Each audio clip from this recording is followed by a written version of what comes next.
What We Do in the Shadows is a sitcom comedy series. It's a spinoff of What We Do in the Shadows, the Taika Waititi and Jermaine Clement film. Now that movie's pretty funny on its own. If you're unfamiliar, it was a short 90-minute comedy mockumentary about a film crew following around a group of vampires in New York. And they basically are kind of like losers. They just sort of sit around the house and they're out of touch with reality a little bit. They have problems with, like, you know, a lot of the humor comes from just awkwardness of just not understanding people, or black comedy of killing people and drinking their blood and wanting virgin blood only. And they have a bit of a scuffle with some werewolves, and it's a very cheap and funny movie. So they made the creators of that made a spin-off series called What We Do in the Shadows, same, but it's mainly about Guillermo. He is a familiar for Nandor the Relentless. Nandor used to be like this Vlad the Impaler type warrior. He's a bit of a nerd now, though, and he's softened up over the centuries. And he also lives in the house with Nadja. She is a fierce Mediterranean vampire who seduced Lazlo Cravensworth. He's like a fancy British kind of Lothario.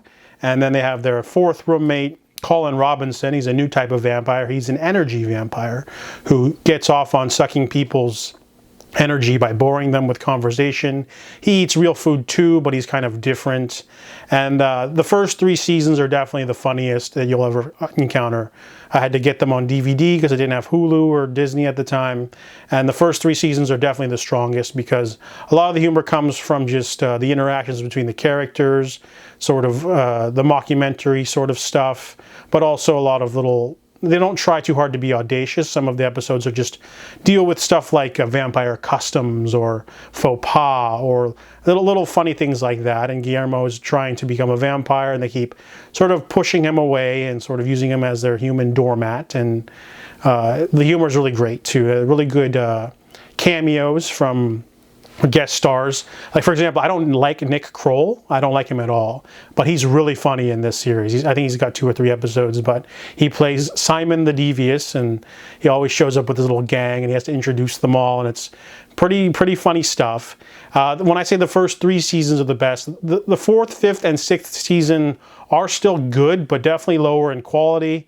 I don't know if it was a showrunner problem, but it might just be a longevity problem where they start to run out of ideas for episodes because you're doing like 11 to 12 per season. You can only come up with so many plot lines. So what they started to do was they started to rapidly throw world building at the screen all the time. So by the end of the series, you know, instead of just werewolves and vampires and the occasional curse, or they added witches and ifrits and demons, and they've got, I don't know if they have mummies in there, they have genies and that grant wishes, they got all sorts of shapeshifters, all sorts of crazy stuff.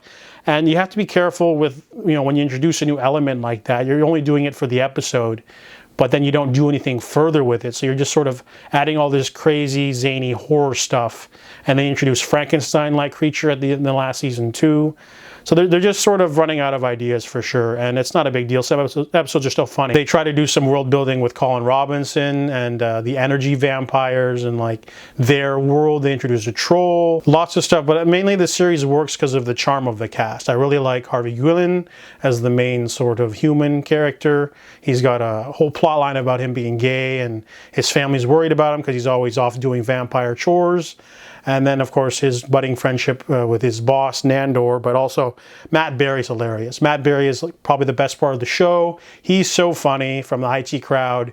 He plays a really over-the-top vampire who's really like into sex and stuff, and he's always like kind of dumb too, and him and Nadja are hilarious. And sometimes the show has really good black humor. They'll have like they'll remind you that they are vampires with strength, and they'll have like a whole thing where they are bothered for the whole episode, and then someone just takes someone's heads off or something crazy, you know, like, because they can do that, but they usually hold back because they're trying to keep it low key.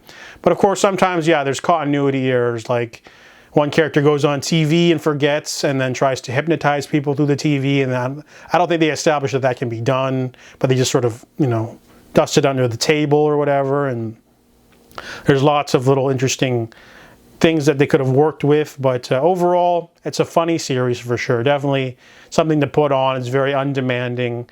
You know, they definitely let it go on for a little bit too long. I think they should have ended it a season or two earlier, but it's still quality stuff, and you know, the cast does a really good job, and at the end of the series there, even the guest stars are still really solid too. Like, they introduced some really good ones, so definitely worth checking out What We Do in the Shadows, the whole series, seasons 1 to 6.